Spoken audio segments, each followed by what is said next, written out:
senator. Is he still a senator? Yeah, Senator Alex Padilla, the California senator who performed a dramatic publicity stunt during Kristi Noem's DHS press conference in LA last week, brought some more drama to the Senate floor.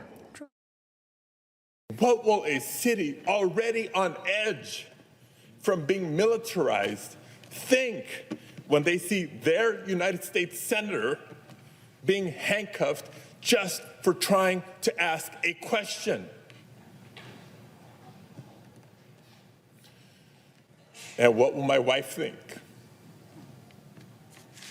What will our boys think? I'm sorry, I don't think I can go on. Elle, can you just pick it up here? What do you think of the senator's grandstanding? I think it's really funny to me that Democrats are choosing immigration, which is one of President Trump's strongest issues. They're really choosing that as the hill to die on. I mean, these riots in LA have been an abject failure for Democrats. You see these images coming out of people waving Mexican flags, wearing masks, by the way, standing in front of these burning vehicles in LA and burning American flags. I mean, that is not an image that conjures up sympathy among the American people.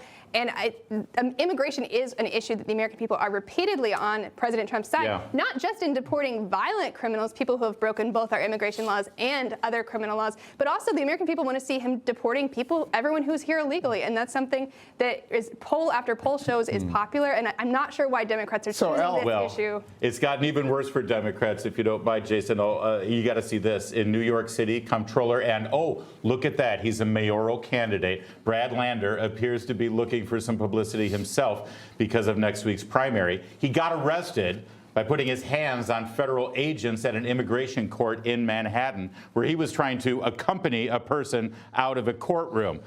The Department of Homeland Security said Lander was arrested for assaulting law enforcement and impeding a federal officer. Jason, it seems like Democrats can't help themselves but just grandstand on not just the immigration issue, but being against law enforcement, whether it's local or federal. Well, first of all, I just want to say, Elle, I think you should check some of those polls. Our friend Harry Enton, who we don't know, but we tend to like and cite a lot of time, said that it's a 50-50 issue. It is Donald Trump's strongest issue because he's weak on all those other issues that affect the American people and people abroad. I would also say, no, it's a 50-50 issue. You can totally look it up. In the CNN newsroom. Okay, so now we don't trust Harry Enton. I want our producers to hear that. I'm not worried about Harry Enton. Okay, cool. Now, in terms of that, I think the legal thing is to go to court. This theater going on.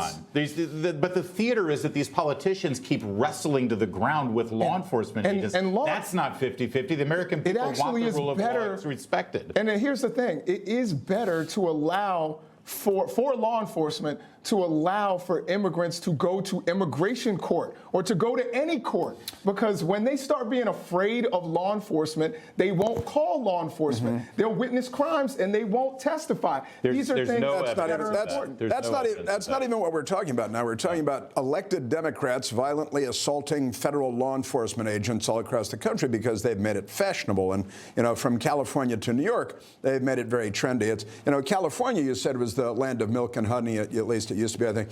New York is the land of a couple of other different viscous fluids that are neither milk nor honey. Information.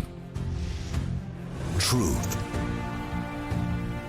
Is freedom.